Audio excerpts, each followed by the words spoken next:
Stop Right. being. Oh, there we go. Right, I'm okay now. All is good.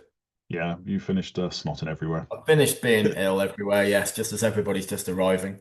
Uh, I'm very impressed. Jerry is first in the room, and Jerry is all the way from Michigan. Oh Uh, wow, hi Jerry. so it's to say he has been a stalwart of our event so far on every Yes. single one. So there's dedication. Well, there's dedication for you, and then we're obviously putting out something worth going to.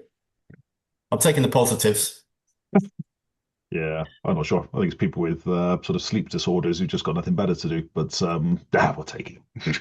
Absolutely, absolutely. Sammy Joe's here as well, so there you go. It's officially Christmas.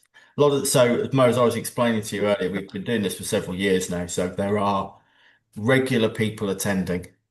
It's okay. Another topic of conversation actually for the start of this one. Mm, It's that time of year, and I was looking on the internet this morning on the BBC website. It's the Sports Personality of the Year. They put the nominations. Now, yeah. growing up, sports personality for me was always like the penultimate Sunday before Christmas. That's when you knew Christmas was coming. You think, oh, Sunday night, this is on. That's it. Which I think now has been taken over by Aventido's 12 ATs. That when you do, you know Christmas is now coming. I'll see. For us, I think it was the first sign of Christmas was the start of I'm a Celebrity. You sort of knew that was sort of 3 weeks taking you up to Christmas. That was like, yeah, okay, we're in the zone now. So there you go. So Christmas is definitely around the corner now. 12 Yeah. 18. I'm a celebrity and sports personality of the year.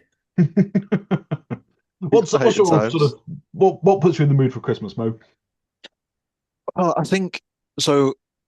With my little lad, he's very Christmas oriented. Christmas and Halloween are like his two favorite things. Oh, nice. And so the moment the Halloween decorations went down, he was like, "Okay, well, it's Christmas now," because in his mind it goes Halloween, then Christmas straight into it. So that's it. That's over the past few years, that's been our routine where he really can't wait to put the Christmas tree up. I mean, we had our Mm, Christmas tree up in no, like early November, wow. so that's how Christmas orientated our house has become now. Um, and I can always tell by the chill in the air for me. Yeah. Uh, Even though I've lived in the UK for my whole entire life, I always get that feeling of oh that when that just chill starts to come across and you Yeah. can No. see the white like the white across the leaves. That's when I'm Yeah. like, we're getting ready now. Christmas is coming around the corner. Definitely. Yeah, it Absolutely. was a beautiful morning here, I have to say. It was sort of beautiful, sort of red sky and clear, and oh, it was wonderful. So yeah, it definitely felt very wintry at that point. I was I even going to took a say, photo. I'll see if I can share it.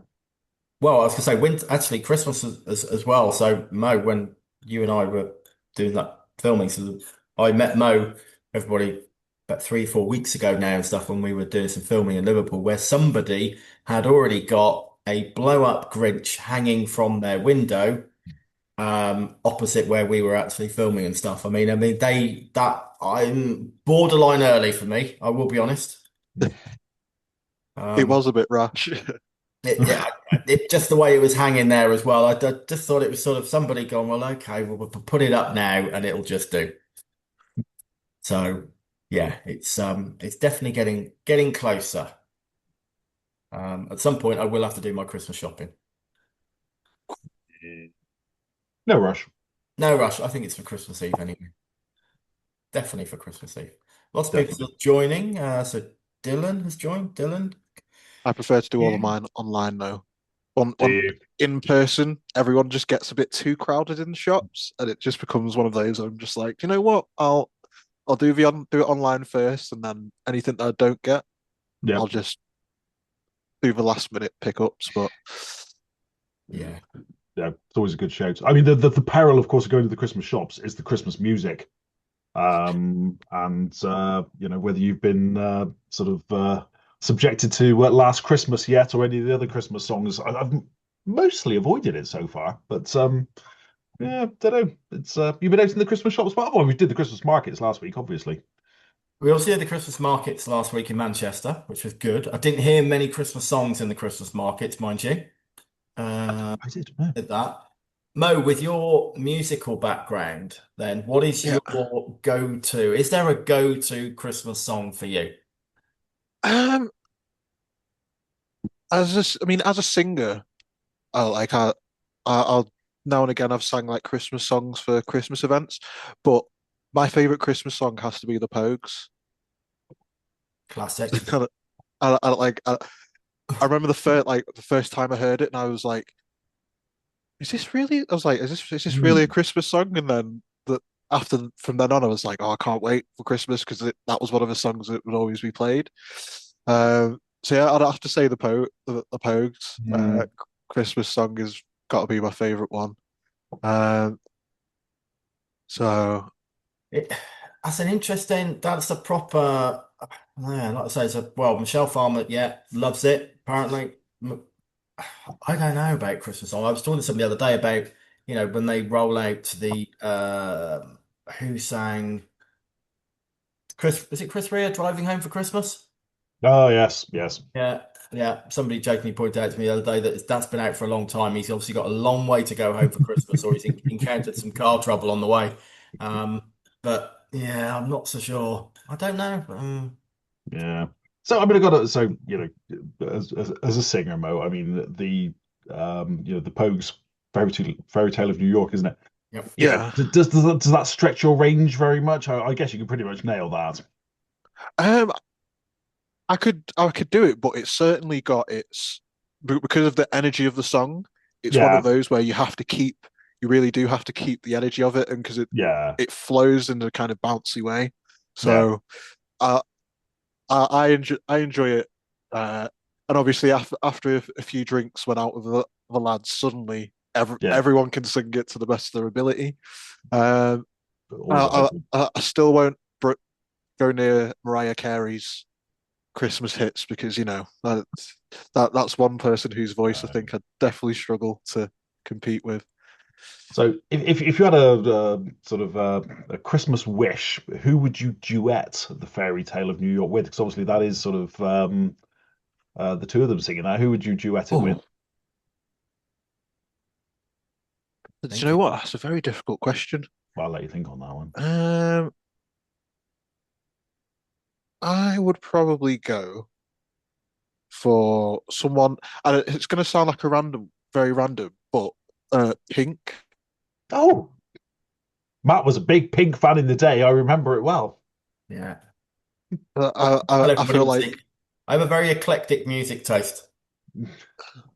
I think Pink or another shout would actually be Christina Aguilera.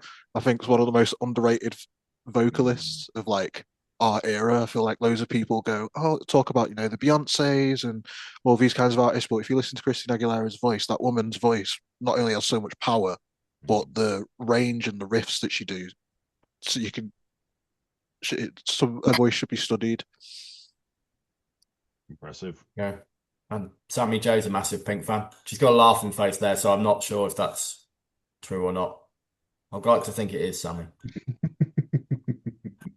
Perfect. Okay. So, well, I think we've done the Christmas song bit. I suppose we really should introduce our guest for today. Um, so everybody, very lucky that we have Mo with us today. Um, so as I said earlier, I met Mo a few weeks ago when we were doing some filming in Liverpool with another organisation we work with in bed, and Mo was there, and we got chatting, Mo, didn't we, afterwards as we were We did. outside observing the interesting Christmas decorations and stuff. And I'm gonna sort of just put this out there, Mo, for everybody anyway, because you're gonna come onto this a bit later. But you won something a while back, didn't you? Some music thing people may or may not have. I mean, I'm just Yeah. May have been on a TV show a few years ago. with some Um, spinning chairs or something, and people pressing buzzers, that type of thing. yeah, Yeah, that's it. yeah. Okay. So Mo, you won the voice back 2017 or 18? 2017, I think That's it. so.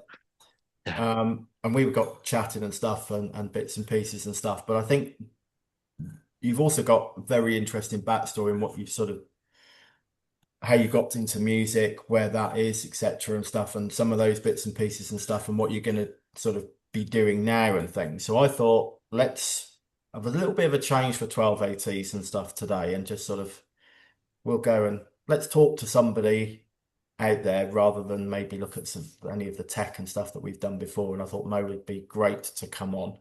Um, Great.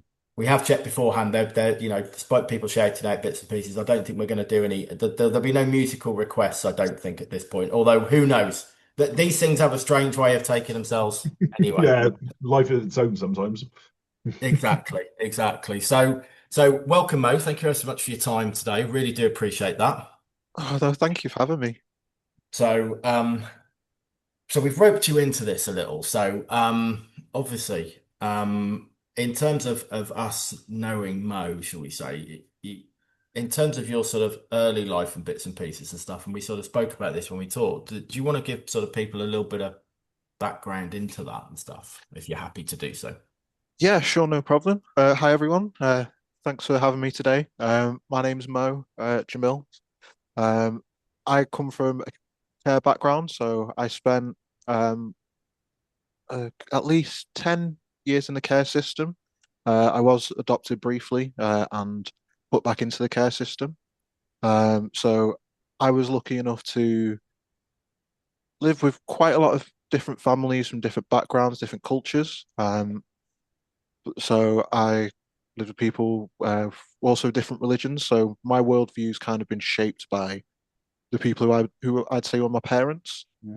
Um, Growing up was interesting. I dealt with adversity at times. My adoptive family was a difficult situation. Was an abusive household.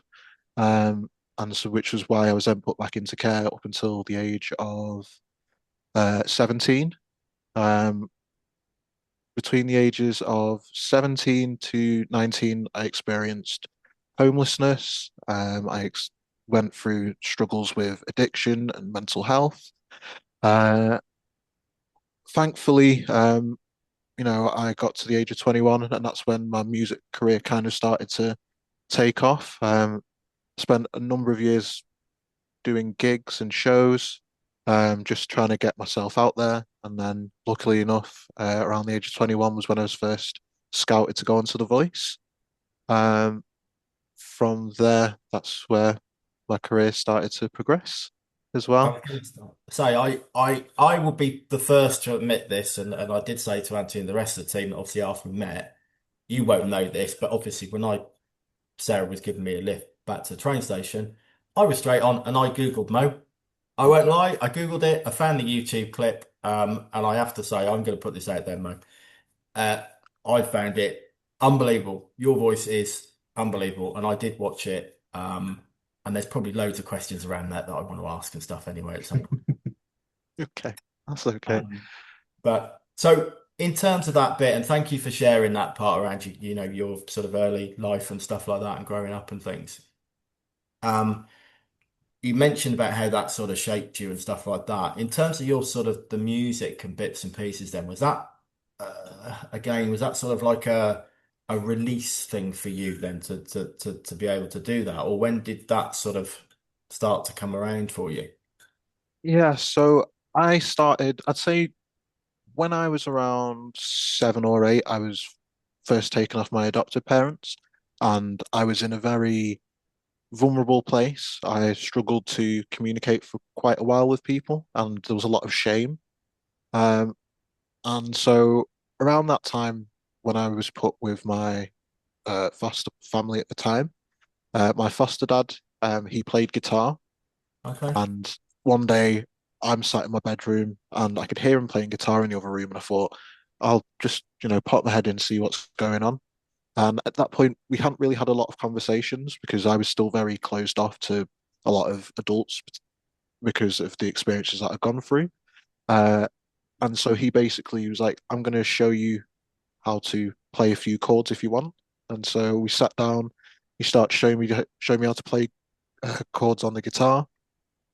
And for me, that was like my first, like, someone had actually taken time to sit me down and explain things to me without shouting or making me feel small for not knowing what I was doing.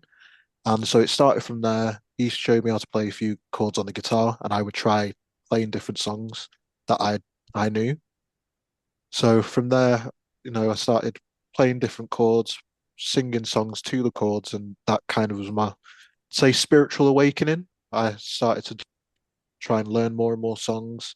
I would try writing my own songs, and then the moment I started trying to write music was really my where I started to feel more confidence because I was writing about my experiences. I'm not going to say that the songs I was writing as a kid were any good, and I don't think I think only one of them actually managed to see the light of day in the end. When I was around 16, 17 years old, but it that began the therapeutic part for me, where I could say how I was feeling in a positive way because I struggled a lot with my anger when I was younger because due to the situations that I was facing, I carried a lot of my emotions with me and it could come out in negative ways. So people might see an outburst but not know the full context of where it was coming from. So music became that way of me being able to express myself and also say how I was feeling without that energy coming out negatively. Yeah. Okay. Interesting. Yeah, it's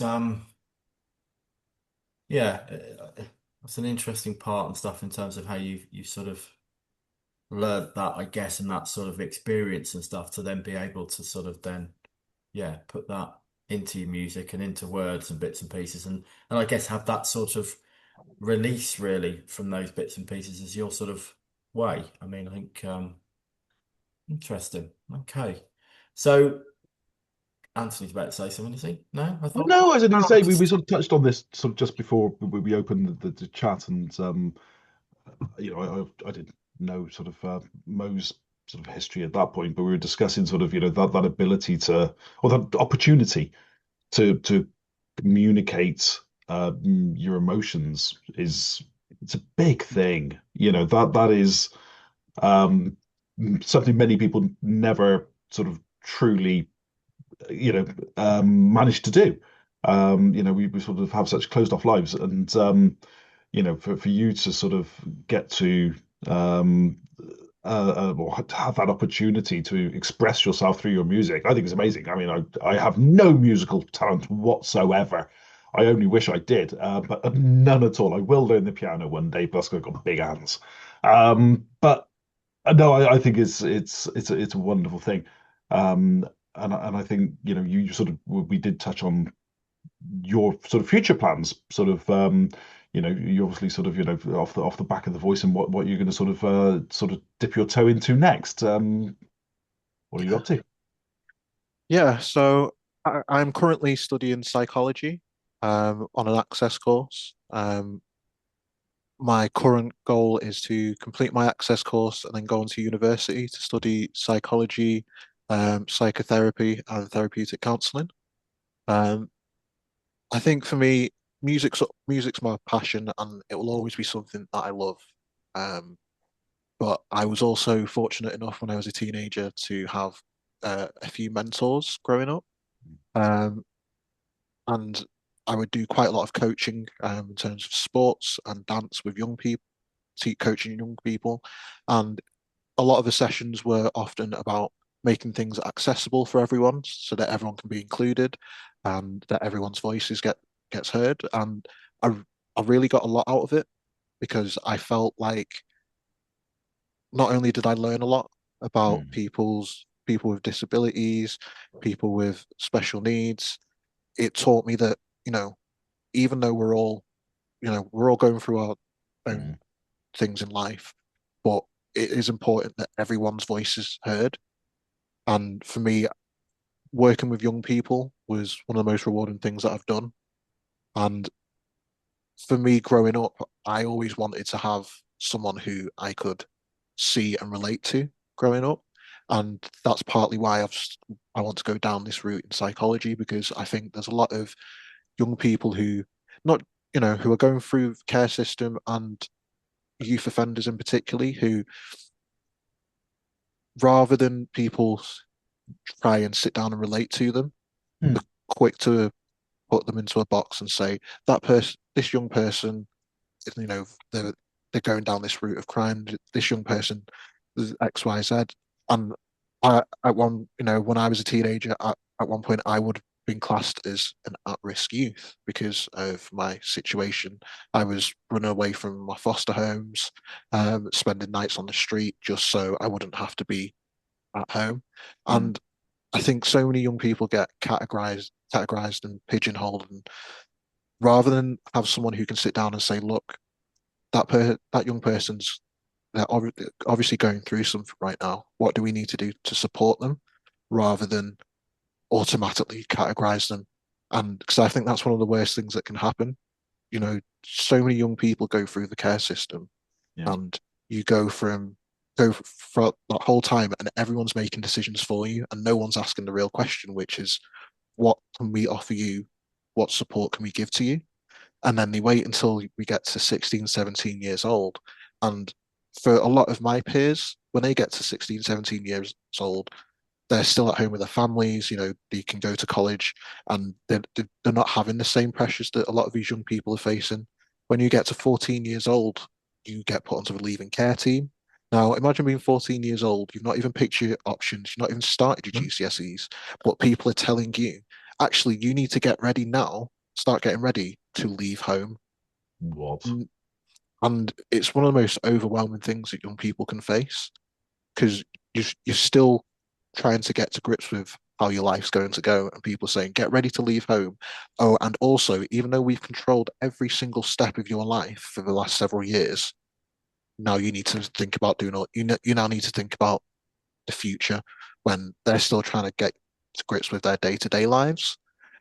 So for me, I want to set up a safe place and community for young people where they can, one, interact with other people who are going through similar situations to them. Uh, Two, also have a place where people can get the relevant skills. So, for example, learning about independency, things like cooking, cleaning, um, what like, everyday household chores kind of things to do with having young people learning about like the finances and, further education, and basically provide young these young people a space Mm. to interact with people going through their situation, but offer them the support. Not It's not up to us to tell them what to do. I Mm. think enough young people in the system and have been told enough what to do. I think we need to guide them.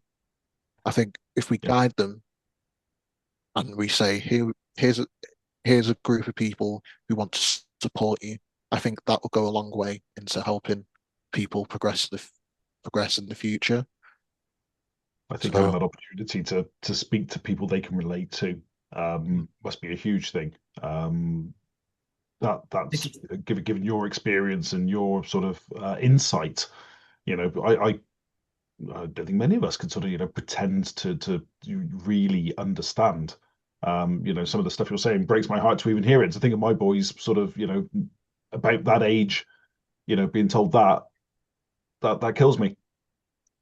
I think it's interesting what you say, Mo, as well. And I think you used a couple of words there, which I think it is right in terms of, you know, telling somebody to do something as opposed to guiding them to maybe, and we might be, and I'm only guessing here, obviously, we might, be, talking about the same thing, but for somebody to have to be guided towards doing that rather than, being told, I would suspect has a different outcome, has a different, um, you know, for that individual, probably that somebody's there to support them in doing it rather than maybe something which, and again, I'm going to use the word guessing here because, as Anthony said, that's something that we can't unfortunately relate to, which is why I think what you're saying with your experience, and I think, every support that you can get to do that, I think is 100% and stuff, and because if you're experiences and stuff that you can relate to individuals with that, and to guide them. I think it's full credit to you for doing that and wanting to do that, and to hopefully help somebody else or others, multiples in that situation. 100%. There's just a couple of comments in the chats from Christos. Huge congratulations, Mo. You managed to turn what you described as a very negative situation into something extremely positive and promising. Good luck with your studies. I'm sure you will help a lot of young people. Yeah, Thank you. it's and I think sort of, in terms of that, you mentioned sort of mentoring and coaching as well, and those are super important. And as Rosie's just said, that you're there for them and you're there to guide them and to help them. Because if you don't, if in anybody in any walk of life, if you don't have that buy-in to want to do something, if you've just been told to do it, I can only imagine sort of the success rate and the impact is going to be much lower. If you don't believe it yourself, you're just being told, that just isn't going to work, is it? So, no, absolute respect to you for giving back. Oh, thank you. So, when you mentioned sort of, and I don't mind saying, because I know we might have potentially have a couple of the guys on here for which university are you hoping to get to?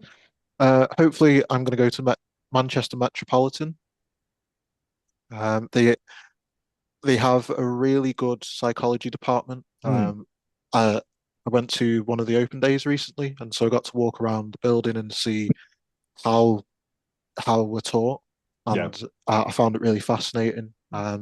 You've you've got facilities where you can, and facilities and technology where you can help like study the brain and Hmm. things like, and all these different things. And I was kind of just walking around, just like, this is.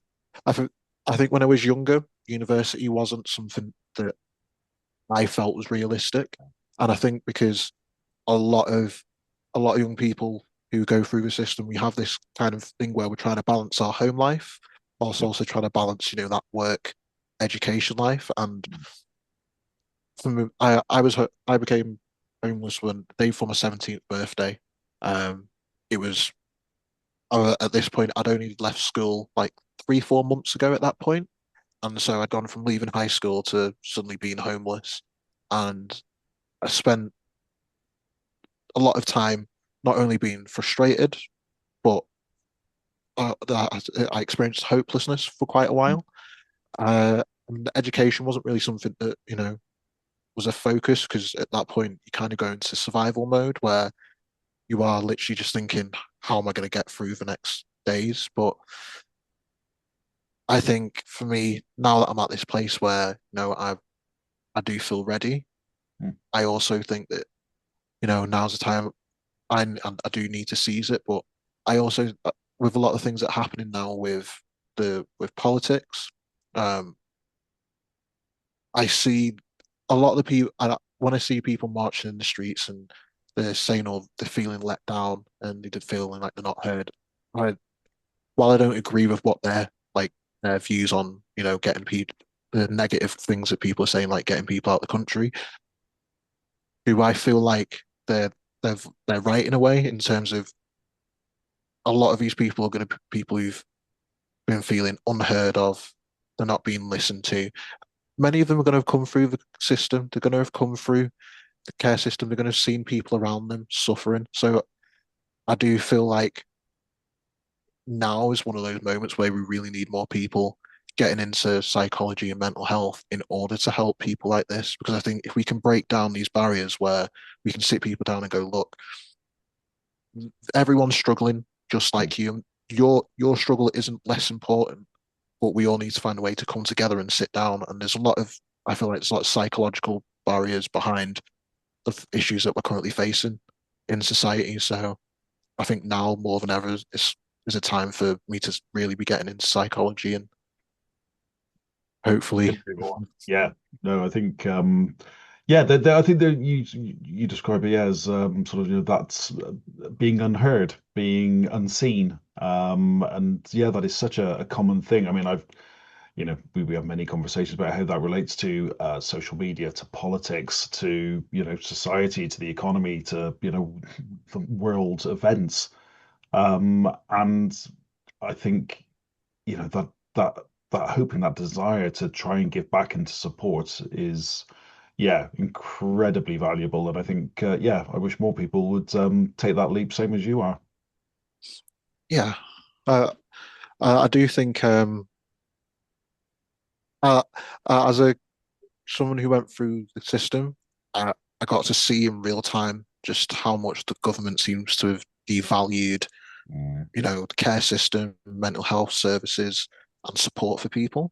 Yep. And it's something that it's always really sat with Mm. me. Like I'll be honest, I'm 30 and I've never voted, and that for me is because I've watched the system be dismantled, Mm. and it feels like our voices aren't being heard. Yeah.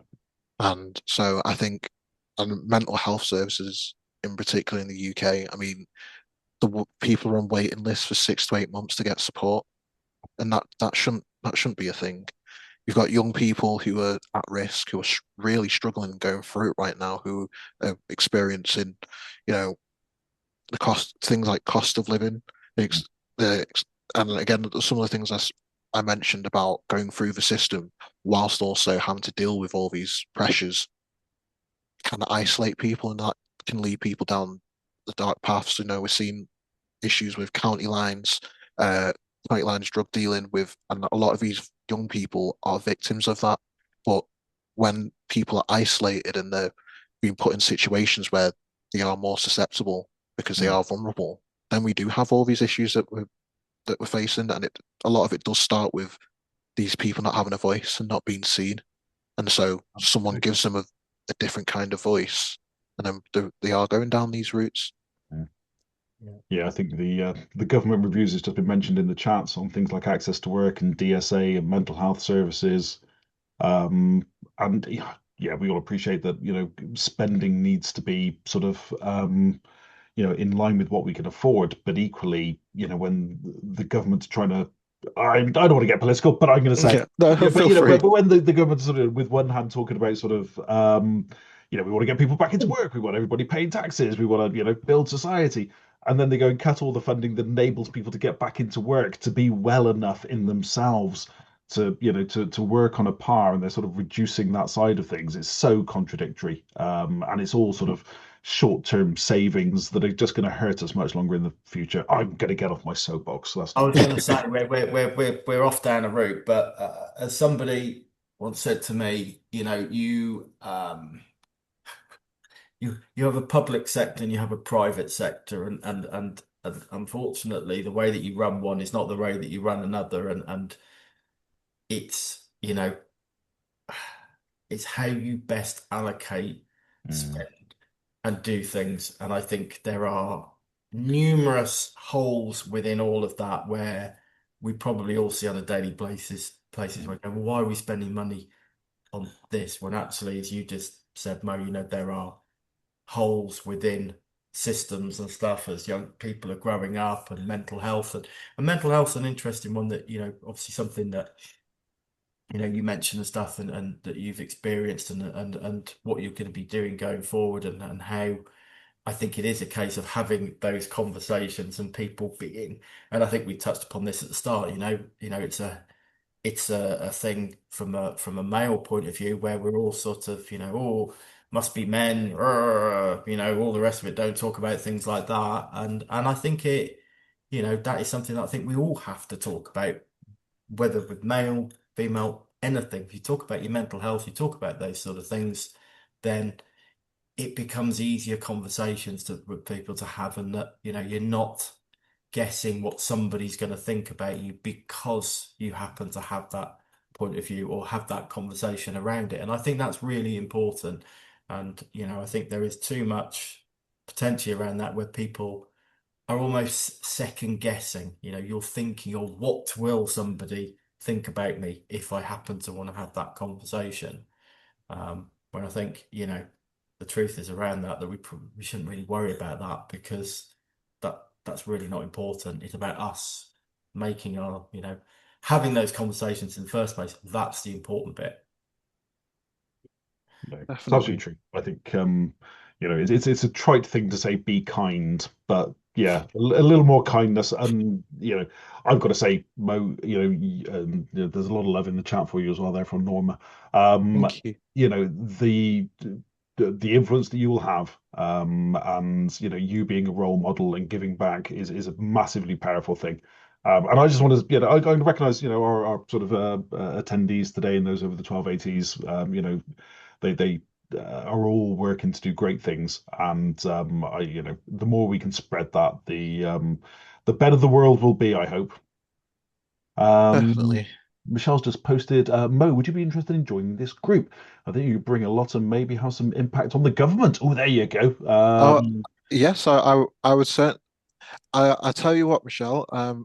I don't know if you use the socials, but if you could contact me on socials, I'd be more than happy. And same with everyone. I'm more than happy for you to contact me on socials, and we can speak more. Um, Yeah, yes, no, well, definitely. yeah. And if Absolutely. anybody, yeah, sort of would like to get in touch with Mo, obviously drop us a note as well. If you've got our contact details, we'll make sure that we make that connection. Just Mo, what social media are you most active on that would be a good place to Um, find you? I'm most active on um, Instagram. A lot of it, Instagram. I get the notifications a lot easier. Yep, And then, but I can also leave an email with you as well, if people wish to reach out as well. that's really appreciated. Perfect. Yeah, if you want to add those Mo into the chat window, feel free to do so. Oh yeah. Just in the drop down, make sure you click on everyone. Otherwise, it'll just be me and Anthony, and you'll just be bombarded by us, basically.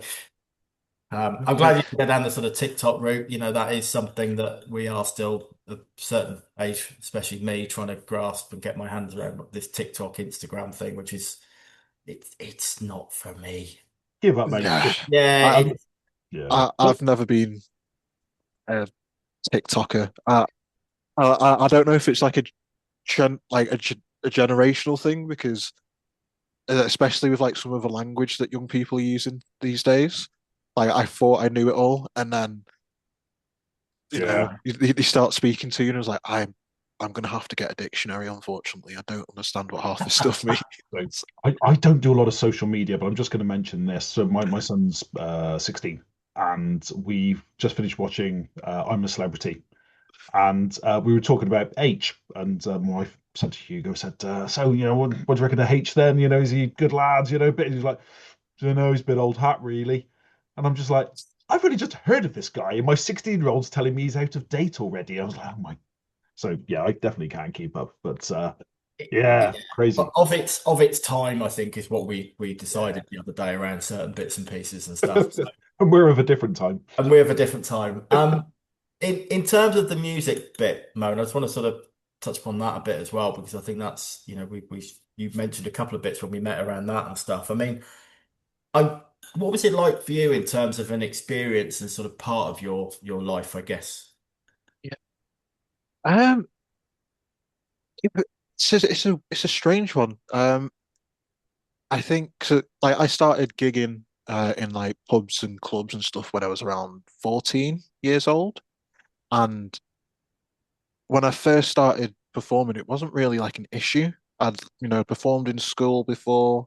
I'd done like a few small things here and there, but for me, it was about getting that experience in and getting uncomfortable getting uncomfortable on stage. Because I think a lot of time people have this idea of, I'm gonna learn how to sing, I'm gonna stand on a stage, I'm gonna belt out a song, and the whole crowd is gonna erupt into applause.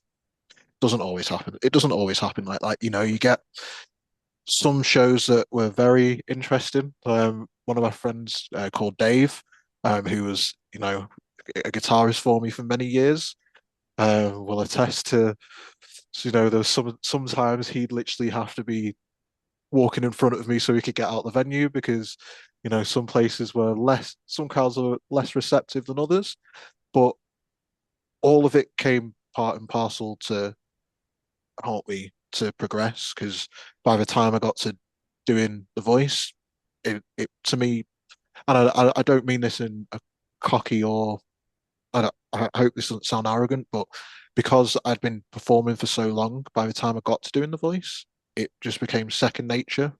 Whereas there was a lot of people who I'd been on the show with where they had incredible voices and some of them could tear the ceiling down if they really wanted to. But the moment they got on stage and being in front of a crowd, a lot of it seemed to fall apart because of the nerves. So I was lucky in the sense that, I've performed for all kinds of crowds and I was performing 3, 4 times a week sometimes, Oh, especially with my housemate Max. Um, I so it just became this thing that I was like, oh, I'm actually really fortunate in a way to be on a TV show. I mean, you got a minute and a half to sing, and I was being paid more than what I was. So I was being paid more to do less. So I was just like, I'm really thankful for this opportunity and I was working in a hotel, doing 12-hour shifts. So I'd be working a restaurant, finish at 11, and be a night porter till 6 o'clock. And so that was my daily schedule. I'd do that 4 times a week, and then I'd gig on the nights when I wasn't at the hotel, I was gigging.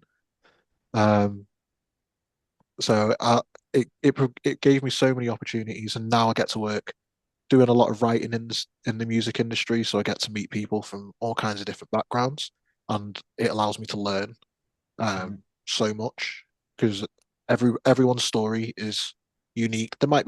Might be overlapping people's stories, but you get to sit down and for me, when I'm writing with people, I say, what do you want from this song? What message are you trying to send to people? And by asking those kinds of questions, you get to really learn about that person's views and their understanding of life. So for me, there's nothing more rewarding. I think that for me, fame isn't something I care about. When I first got onto a show, I really wasn't bothered about posting on social media. For me, it was I get this experience and this can hopefully help me get into an industry that I want to. But the idea of fame isn't something I'm bothered about. It's the music. When you're in a studio and you've got a room full of people who you all have this shared goal and we're all working off vibes, that for me is like I don't know how to describe it. It's just it can be so enjoyable and so impactful. Um, that it is worth it just to be able to be in that creative space because everyone's working towards that common goal. I think I just saw a question. How do I feel about AI usage in music? Um, I would say for me, I'm not the biggest fan of it. I think in some cases, there are things that sometimes a solo artist might be limited to. So, for example, um, you could be wanting to add a choir to a song. Um, Now, a choir can be quite expensive, and so sometimes people might use AI technologies in order to add a backing choir onto a song. Do I mind that? Mm, I understand why people would do it because it is a costly thing, and the music industry now it is very expensive. Um, Young people can't afford 50 to 70 pound an hour in a recording studio. That's just not doable. Um, where the my issue with AI in music is that there are companies now starting to create literally AI artists with no background. They've got no, you know, they've not had to go through the growing pains of developing the sound because everything's been fed to an AI, and now they're just propping up these AI music artists. And and that's something I do disagree with because there's so many people who've spent their whole lives working towards that goal, working towards being an artist, being an instrumentalist, and then someone goes, "Oh, we've fed thousands upon thousands of songs to this AI, and now we've just created." I do disagree with that. I think it makes it very dangerous, not only for art, like artists as a whole, but I think it waters down the quality of the as a music consumer. I think it waters down the quality of music altogether because music for me, especially like when you first discover a band and you see photos of them. A lot of the time they're in someone's basement or they're in the mum and dad's garage, and that authentic feeling of being like, oh wow, they've really got it from themselves. They've worked hard to get to where they are, and you can applaud it, and that more than watching people's success stories. I grew up around musicians, and I've had friends whose careers have progressed massively, and so being able to watch them and be like, "Do you know what? I remember when we used to be sat in your dad's garage and we had all the guitars out and we were jamming to all the hours in the morning. You can't fake that feeling, and I think that's where AI in music starts to really Yeah. get to me. Yeah, no, I get that. And yeah, Rosie says thank you so for that one. No problem. Yeah, and yeah, Gary's put a nice comment up there for you as Mo as well in the chat window. So yeah, have a little look at that. Thank you. No, thank you. I guess we've got a couple of minutes and stuff before we finish. And Mo, honestly, from my point, and I'm sure Anthony will reiterate this, we really appreciate you coming on today and being so open and sort of frank and discussing your sort of past and things like that and things. And I think full credit to you. I wish you every success with what you're going to be doing at university and I think if you Thank you all. your passion and stuff for everything, I think if that comes through with the support and stuff that you'll be, offering people and working with those youngsters and stuff who've been through the same way as you, then I am sure there are going to be many more Mo Jamils in the future who will be looking back and telling people about their story and stuff and how somebody helped them out. And hopefully that's going to be yourself.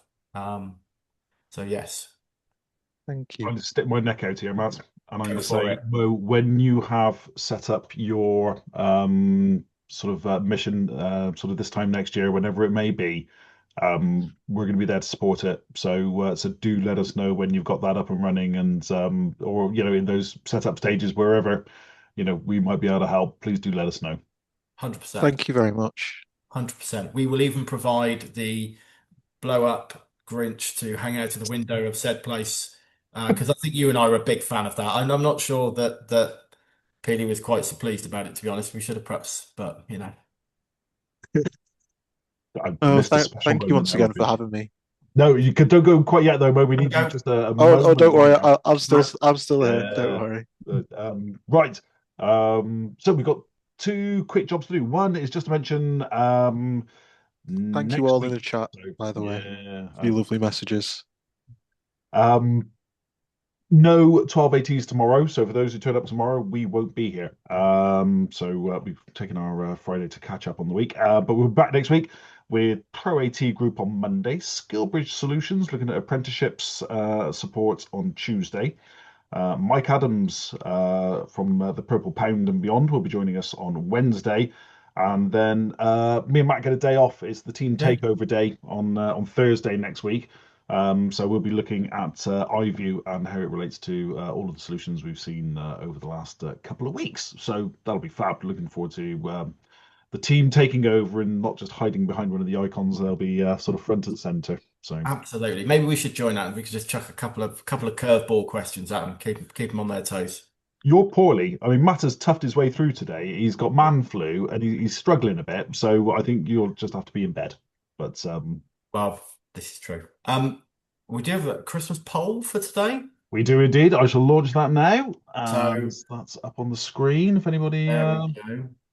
yeah, that is up. And Doug, I wasn't sure if the poll that went round internally earlier was part of this and stuff, where we were looking at favourite Quality Street, I think. But maybe that's one for the future. was going to say, I think the favorite quality street would have been a better poll. But Yeah. So, what's the best way to wrap presents? Perfectly folded corners, gift bags, whatever gets it covered, or outsource the job entirely. I mean, Mo, anything from you on this one? Uh, I am not the best at rapping. I if it's square, perfect. But I am known to get the gift bag out. To be quite honest, as yep, much I'm with as you there, Mo. Gift Yeah, bags all the way. Yeah, one of our colleagues last week at the Secret Santa was hoovering up gift bags that were present, so that make their packing it. I won't name who it is. We'll keep that one for next week. Is it Sam? It was Sam, yes. Yeah, no, it's Sam. Don't say it. Right. Right, one last job to do today then, guys. Over to you, Mr. Dean. So, final bit for today. Yeah, of course, it's my chance. So, Yeah, no, I've got the random number generator this week, or today. so Mo, we obviously, as pointed out earlier, as part of 12 ATs, we have a gift for the winning person every day. So, to find that person, I need a number from you, if I can, please, between 1 and 127. Ooh. I am going to go for 95. Oh, gone fairly high. Right, 95. okay. Just Sure. while I'm scrolling through, just to mention as well, today's treat is a particularly special one. It is a Breville 3-in-1 Ultimate Snack Maker. Ooh. I'm scrolling. Yeah. And it is Rona Payne. Is Rona still with us? This is the Right, bit. from Glasgow, I I think. think so. We've had a couple of no shows. You see, if you're not there, oh, Rona's there. No redraw required today. Thank goodness for that. It was killing me yesterday. There you go, Rona. Toasties all round. We're looking forward to our next Dundee. Sorry, I knew it was Scotland, but yeah, didn't get quite far enough. So happy days. Right, good, good. Fab. I think that's us for done for today, isn't it? So Mo, you can go and enjoy your lunch as well now. Thank you very much. I want to say thank you, everyone, for having me and for listening. And hopefully, shall see you all soon. And Awesome. feel free to reach out to me via the email in the chat or social media. Awesome. It's been an absolute pleasure, Mo. Thank you Yeah, so much for sharing. Thank you yeah, all very much. absolutely. Brilliant. Cheers, Mo. Thank you. Bye. Cheers. Take care. Take Bye care. bye. Bye bye. Just need to stop sharing that. Uh, And everybody's He's off. trying to put the poll back up.